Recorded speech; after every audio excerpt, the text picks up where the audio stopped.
Yes, sir. Welcome back to another Trap or Die film session. I am the host of Trap or Die podcast, Mual, man. And listen, we are here to talk about what the hell went down against the Los Angeles Rams. What specifically happened that led to Sam Howell's benching for Jacoby Brissett, and how did Jacoby Brissett play in absence of Sam Howell and replacement of Sam Howell? I want to preface this. If you all listen to the podcast this week, I want to preface this by saying, we're not going to be showing a lot of good plays from Sam Howell. We're probably not going to be showing anything good at all, right? I want to be clear. Not everything is on Sam Howell on a week-to-week basis. There are some things that are out of his control or some things that he's not responsible for, whether it's a play call or pass protection. I want to make that clear, but what's in his control is what we want to focus on. He's made some good plays, and I want to make that clear before we get started. He's made some good plays. He even made a small tad of good plays against the Los Angeles Rams. But it's important to know he got benched because this was a thing that they were thinking about for a long time, or at least an extended period. It didn't just happen because of one game.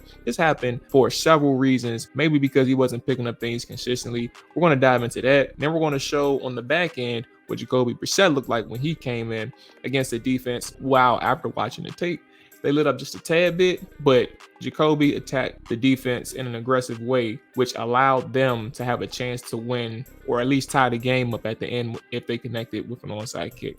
So with that being said, let's hop into the film session. Like, subscribe, let me know what you think. Let's go.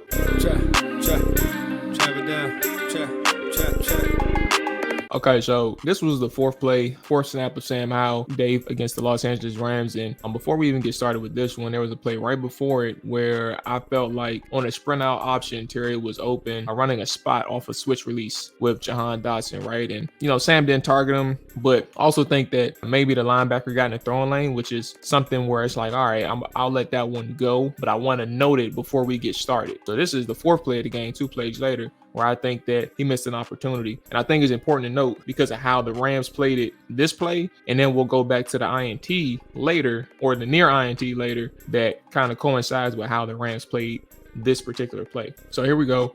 We'll run it, and you see that Antonio Gibson got an easy completion. I think that was like for 7 or 8 yards, right? But look at how they played the coverage in terms of the Los Angeles Rams. They're showing that 2-high shell, right? And if you see, as soon as the snap happens, literally at the snap, when you see a 2-high shell, you're thinking either in the middle of the field is open, right? So you're thinking either cover 4, cover 2. And at the snap, at the very end, they drop down to a single high shell, and now you're looking at cover 3, right? In this instance, you immediately see that Antonio Gibson, his guy, he's not wasting any time, right? But if you understand from a perspective of, I have more time than this, but also pre or post snap processing, this is not a cover 2 or a cover 4, right? Which means one of your receivers, i.e. Terry at the top of your screen, who's isolated at the top and on the boundary, right? One of your receivers has a shot and he wins at the line. So let's kind of run that. So in essence, what you're seeing is just a play scheme where you're talking about trying to identify pre-snap what you're looking at and combining that with the post-snap processing, in which you're talking about a quarterback being able to make a better read. So you get the ball out, you get a completion, right? But there's a better play to be made. And you're hoping that you take advantage of those opportunities. Quarterback who can understand why a coverage or why a play could be better in these instances. And I think that's one missed opportunity where you look at Terry and you're like, all right, well, why isn't he getting a shot in one-on-one coverage? If you all follow my film sessions, this isn't unfamiliar with you all, right? We've discussed things like this in the past. We've discussed specifically for Sam and even Eric Bieniemy against the Giants, right? How they weren't taking advantage of those one-on-one opportunities on the sidelines or the boundary with Terry McLaurin and even other receivers. So that's important to note as we continue on. This one was a major one because you're talking about a team that really needs to score points any chance they can to keep their defense feeling confident enough that they can contribute to a win. Or contribute to the team performance, right? And this one is important because, again, when we talk about that pre-snap, post-snap processing, right? Let's go ahead and show it. You're looking at a shallow cross on 4th and 2. Terry McLaurin makes the catch on 4th and 2, clutch play. Good ball from Sam Howell, right? Very good play. But here's the kicker, right? And if you saw before I even mentioned it, that's important, right? That pre-snap motion, we've talked about it in the preseason. We've talked about it throughout the season. How it helps the offense, how it helps Sam Howell, right? That motion, 54, whoever his name, that linebacker is responsible for Jonathan Williams.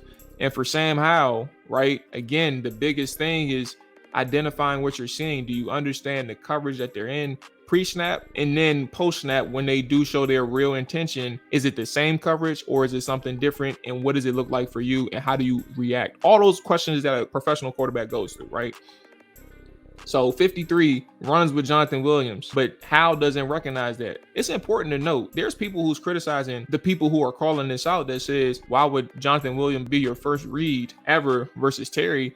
But understand, Terry wasn't, when he converts the route upfield, understand that that wasn't his route. Terry's route is a shallow cross. They're running a mesh concept. It's very jumbled up front. Sam Howell has time, right? He has plenty of time right now to make this throw. It's not as if he's being pressured, but he makes this play a little bit harder for himself when you have Jonathan Williams at the top of your screen, wide open in man coverage, cover one. That linebacker is laid off the ball and he gets tangled up in the mesh.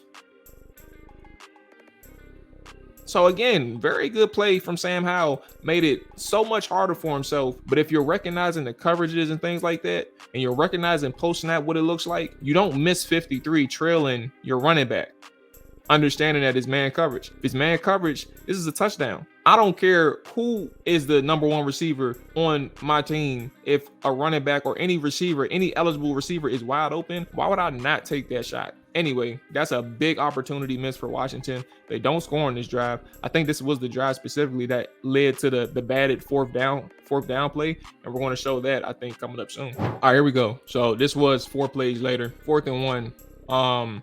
Ron Rivera mentioned in his post game or his Monday or Tuesday presser that he felt like if the running back made a better block, this pass could have been completed. I don't disagree with him. However, when you think about a quarterback or anybody in this instance, right? Logan Thomas is wide open. We know that. Sam Howell at this point knows Logan Thomas is wide open. You can throw it now. Or if you have to gather yourself, why are we drilling the pass in the flat with Logan open, right? Just float it. Float it out there. Float it towards the sideline. You don't have to cut upfield. Like, you don't have to lead them upfield. Just throw it towards the sideline and let them get under the ball. Easy PBU. And if you're going to, like Rivera did, blame the running back, like acknowledge that Sam Howell has to understand how you can get the ball to Logan, right? That's kind of like that type of decision to drill it like that is a little press guy, probably because it's 4th down. He wants to get the ball out of his hands quickly and maybe score a touchdown with that one. At the end of the day, you need 2 yards. Allow Logan to get under it. If he makes a play for a first down, cool. Touchdown, cool. But if you just float it, that's a first down. Anyway, turnover on downs. That play to Terry McLaurin doesn't mean anything. That wheel route missed means everything. So here, we're going to go ahead and run it and then talk about it. But it's important to note, right? I don't mind the aggressive decision, but I do think one thing that you look at is ball placement. And these next couple of plays are going to showcase just exactly how important the ball placement is. This was nearly picked off.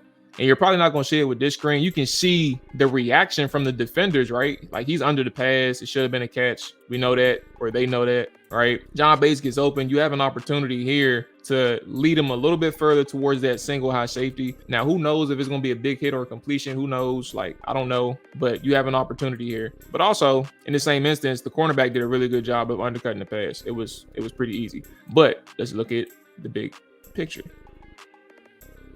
This is a situation where you're talking about a 1st and 10.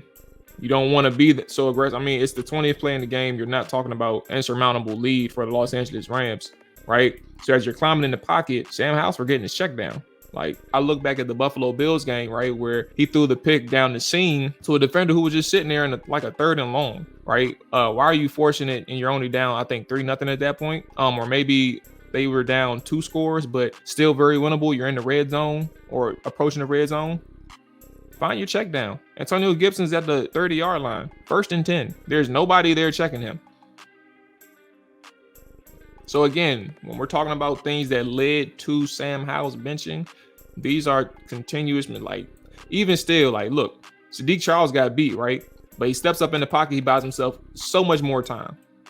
Good pass protection elsewise, but find your check downs too. Like, that's kind of a big deal here. And we're going to see also where check downs or lack of finding them got him in trouble and ultimately benched. All right, so a few plays later, we mentioned ball placement, right? So this is another example. This is a 2-minute drill. Keep in mind, 2-minute drill. This is important context because this was a pass completion, right?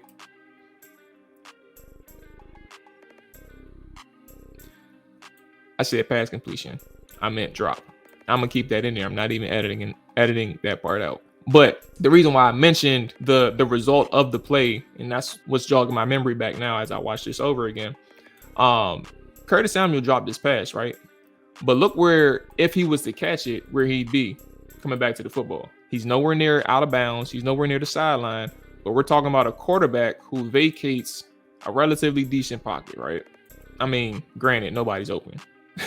Nobody's open right now. That's the reason why Curtis Samuel had to break off his route. But Curtis is working back towards the sideline. Look at him right now, working back towards the sideline, 50-yard line, and he's working towards the white lines on the perimeter, right? It's important to give him a good ball here. So ball placement is very important in these instances. When you're on the run, you have to find a way to get the ball to your receiver in stride in a 2-minute drill so he can get out of bounds and save your team some time. Granted, you probably call a timeout in that situation, but again, within the flow of the game, ball placement is just as important as preserving your timeouts and working your way down the field. So bad ball placement, even if the receiver is in a position to catch it, is not that easy, right? Give him a good ball, get him towards the sideline, let him get out of bounds. All right, so remember what I said. They pulled out the Wink Martindale thing. So again, now we mentioned that too high shell earlier, right? Where he checked down to Gibson in the flat versus like seeing Terry on that perimeter, right? Now you're looking at a 3-by-1 on the left side of the formation, and now your running back is on the right side, isolated, or where Terry is isolated, right? In this instance, you're seeing a single high pre-snap, right? But now, see that? Now they rotate. And on top of that, not only do they rotate in too high shell, they show it way before the snap. So when you are looking at the evaluation of Sam Howell, you're trying to figure out in the same time in which, you know, what he's thinking pre-snap is also like, what exactly you want to know? Like, does he understand it? Like, does he understand what just happened? I'm not giving you an answer, right? I don't know. But at the same time, all you could think of is like, what is he doing on tape? And I'm not sure that he knows. I can't say without a shadow of a doubt that he knows, right? So they rotated that too high, and they rotated into the too high early. Now you're talking about a quarterback who's trying to force this into the honey hole, because at one point he thinks probably that it's isolated. He thinks that it's a one-on-one opportunity because he thinks that it's cover 1 or maybe cover 3, right? But it's a too high. So what that means in this cover 2 is that safety in the middle, in between the hashes, he's sprinting because Terry is isolated. He's sprinting to Terry and giving help over top of that cornerback, right? And there you go. That's what you get. Because they disguised it. And for Sam, you want to see a person like this recognize that it's a disguised cover 2, right?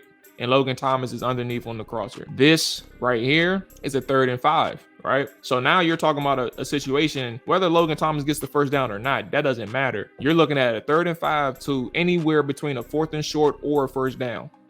But he doesn't recognize at this point, and what it looks like, he doesn't recognize the coverage. Again, another opportunity where Washington missed out on moving the football or being successful or efficient in a near INT. All right, so here's the play that ultimately got him benched. They're trying to get something going, and at the end of the day, like, can we make something shake? Terry ain't got shit going for him right now. Jahan Dotson don't even got a catch in the game. Can we get this offense moving? Look, bro, we are losing and we're getting smoked. We're down 21. Can we get something going? Can we mount a comeback? Anything? It ain't working right now. Lord Jesus, help us. Anyway, what you see right now, again, is like somewhat of that too high shell, right? And we talk about pre-snap, post-snap processing. And for Washington, they're kind of running a slant flat combo to the field side, which is where Terry and Antonio Gibson is, and Jahan Dotson. They're on that right side of the formation, and they're running that slant flat combo with Terry and Antonio Gibson, right? The boundary side, you got a out route from, I think that's Byron Pringle or Curtis Samuel, I'm not too sure. And then Logan Thomas running whatever the hell Logan Thomas is running, right? But again, pre-snap, what are you seeing? You're seeing somewhat of a too high shell, looks like quarters, right? And then eventually it's a cover 3, right? So that quarters is essentially a disguise, and you're talking about a single high safety, the guy at the top of your screen closest to the logo. And for how what he's saying pre-snap dictates where he was going to go with the football, right? So immediately, his initial read is off. And that takes him to Curtis Samuel, who's covered, right? Because again, he's probably thinking it's covered 2 or cover 4. And Curtis isn't open. Logan Thomas is covered as well. So at this point, that panic starts to set in. Now he's looking to get out the pocket. I'm not even sure if he can see Terry or Antonio Gibson why he's in the pocket because of the stature. It's a little hectic. Now he has to get outside so he can see, right? But at the end of the day, his initial read is already wrong, and it takes him to the wrong side of the field. But at this point, when you see that somebody's covered, understand where your check down is, or understand, like, you can look at the other side of the field, like, go work through your progressions. And he tries that, but he gets back to the field side late, which forces him to scramble. And now at this point, you missed an opportunity and missed that throw window for Antonio Gibson and Terry, who were both wide open, right? And at this point, if you think about it, if you wanted to try downfield, if you wanted to, Jahan Dotson's open. I mean, I'm not telling you to throw that one. I'm telling you to throw within the structure of the play. Ultimately, leads to the interception, and this will get some bench.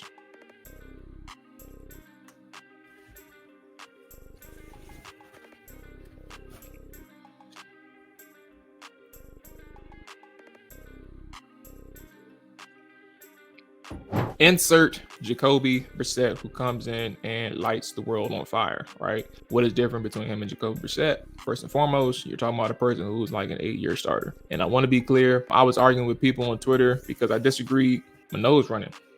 I disagree with a few of y'all who said that they were playing like Jacoby Brissett was playing against a soft defense, offensive line was blocking much better for him. They weren't sending much heat. I want you to keep in mind that the plays that I showed you against with Sam Howell in the game, offensively in terms of the rush, they're playing like Jacoby Brissett is still playing against a 4-man rush throughout the day. He saw some pressures. He handled the pressures well, but also from the back end, I'll acknowledge that they were playing softer in some instances. We're going to show some instances where they played softer, but then we're going to also show some plays where, while they play soft coverage on one side, Jacoby Brissett attacked the defenders who were playing more aggressive. And that's where the mixture comes in. And that's where you see the differences in terms of processing pre-snap and post-snap, but also knowing that Jacoby is going to let that MFer rip. Anyway, let's get to it. So when you see Jacoby, and the reason why we're showing this, by the way, is not because we're making an argument or case for Jacoby Brissett being the starter for 2024 or for the rest of the 2023 season. It's to show the differences between the veteran and the rookie and the stark difference and gap between the two, which can contribute to a new general manager and a new head coach considering moving on from Sam Howell. Anyway, let's go ahead. So at this point, this is like 8 minutes and 41 seconds left. Just understanding, like, you see that soft cover 3 shell. Let me get the ball out of my hands. You have that crosser in the middle, but I'm going to go ahead and give AG a shot, right? Who could just got out of bounds. He tried to make a move, stumbled, a little awkward. Probably tried to spin. I don't know what that was. Anyway, unable to get the out of bounds or anything. So yeah, that's that. Mind you, look at that pressure, but he's able to get the ball out of his hands quickly. Process that part. So again, soft cover 3. Again, 8 minutes, a little bit under 8 minutes at this point. Soft cover 3, but Jahan Dotson, look at the ball placement, right? It's not like they're allowing the catch, right? He's crashing on anything towards out of bounds, right? Or closing on anything towards out of bounds or marker. And good ball placement allows him and Washington to keep the chains moving on a 2nd and 7. So now the clock is still running, but at the same time, you're seeing how he's processing that. You give me that soft coverage right there, I'm going to go ahead and take it. All right, this is all the first drive. So now we're talking about where I mentioned the differences in terms of like how they played soft and how they played more aggressive, right? So now we're approaching that green zone for Washington or maybe even LA, like, all right, danger. Let's go ahead and keep these guys out the end zone. Let's go ahead and make sure that there isn't no free releases. There isn't no, especially on the isolated side, right? So now you got Jahan Dotson at the bottom of your screen, isolated, and you see that press coverage, right? There is a two-man situation for Washington, and Jacoby Brissett is understanding that you see that too high shell, right? But now you got off coverage on the field side, again, the wider side of the field, and he's processing everything that's going on. So they're not playing soft altogether. Bottom of your screen, press coverage, Jahan Dotson gets rerouted, right? At the bottom of your screen. But now you're looking at the top of your screen now because Jacoby's working that side. He starts going to Logan. If you look, Logan isn't open. Need a new tight end. But he has enough time to make this decision to get off Logan and find Curtis Samuel for 9 yards, right? So again, let's go to this pass protection, right? Enough time for Washington and Jacoby Brissett. This is good pass protection because that's the reason why he's even able to make that read, right? Solid pass protection, boom, get the ball out.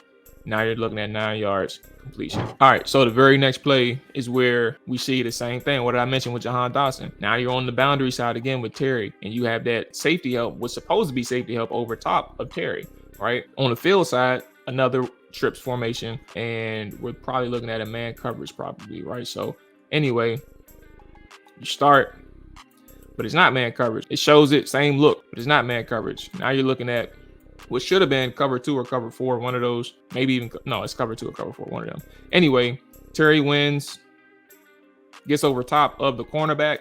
The safety isn't there to see that, right? He's too shallow. Jacoby Brissett knows that. He recognizes that, right? But look where his eyes are. We're going to show it on the other angle. Look where Jacoby's eyes are before he rotates back to Terry. And Terry, he trusts Terry. That's Terry going to win. He's going to give him an opportunity. He gets over top of the defense. We're not talking about a soft coverage, right? We're not talking about a soft coverage on the first drive at all. Like, he's winning, Jacoby is, and Terry is, like, playing versus an aggressive cornerback, an aggressive defender. Jacoby, again, starts his initial look. He knows where he's going, but he starts his initial look to the field side before working back to the boundary towards Terry. Gives Terry a decent ball. Terry makes a play. Touchdown. Boom. You're back on the board. Lastly, and last thing at this film session, we know it took 3 minutes for them to score in the goal line. We ain't even gonna worry about that. That has little to do with quarterbacking and everything to do with time management and coaching. But anyway, before we get to that point, again, to Ashell pressing now at the boundary side and the field side with Jahan and Terry facing press coverage. All right, Jahan more so soft because he looks like to be the Z. So he's a little bit off the ball. He has time to work a release. He gets open, right? But then at the top of your screen, we know what happened. Terry got held. But he has enough time, Jacoby does, to sit in the pocket, use his eyes to manipulate the safety, and get Terry downfield. It would have helped if Terry scored there. I'm not blaming Terry. Safety, the cornerback caught up to him. It is what it is. But if he scored, then we're talking about a whole different ball game with Washington having a chance to kick the ball and play defense as opposed to an onside kick. Anyway, like, think about this, right? They work that cover one, essentially. That safety, right, who's at the 35-yard line, he's somewhat in a robber role or like playing the hook, the middle of the field, basically. And 43 at the top of your screen, closer to the 25, is that single high safety, right? So for Jacoby, let's go ahead to the other view. Look where his eyes are, right? He understands what he's looking at, the coverage, right? He's holding that single high and his intentions of going back to Terry by looking at the field side and trying to get that safety away from where he's going. Now he works back and makes a beautiful throw to Terry McLaurin.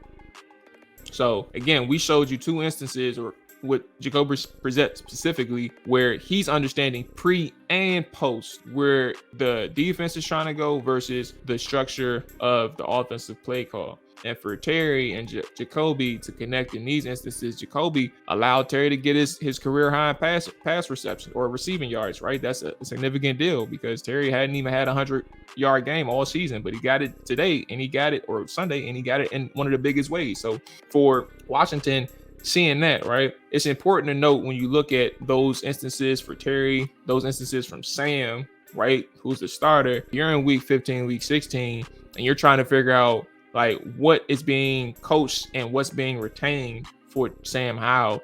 And unfortunately for Sam, like he's coming through some of the same mistakes over and over these last few weeks, which is hurting him. But also you're trying to figure out like if he's progressing at all.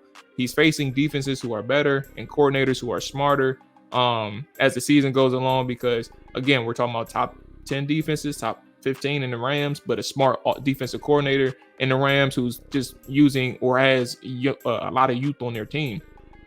So for Washington and Sam, you're trying to figure out why is this not working, or why are we running into such a wall? Why are we not productive? And you see the differences between where Jacoby is and what it looks like to be successful versus how far back Sam Howell is. And that's ultimately over the last couple of weeks led to him being benched. This is not isolated. This is probably something that has been going on for a while. I've said that a couple times, and that's the unfortunate truth in my opinion. So I hope you all enjoyed the film session just to understand what we're looking at, right? This is not an attack on Sam. This is more so just pointing out what led to him being benched. And again, hope you all enjoy. Like, subscribe, let me know your thoughts. Here for it, man. Till then, see you next time. Peace.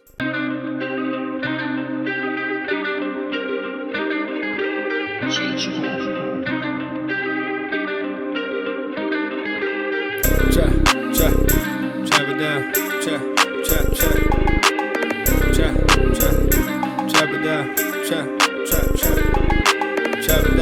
chop it down, you gon' chop it down. Chop it down, you gon' chop it down. Damn, set, watch him throw the ball, man. We gon' pick it off. You gon' let him hit the hole or you gon' cut it off. You gon' play through 4th and long or you gon' punt it off. Your defenders, heavy hitters, put your pads in. Don't be looking for the ref to throw no flags in. Keep the helmet on, keep the cleats tight. You the type to want to win by any means, right? You should look alive. This is Trap or Dive.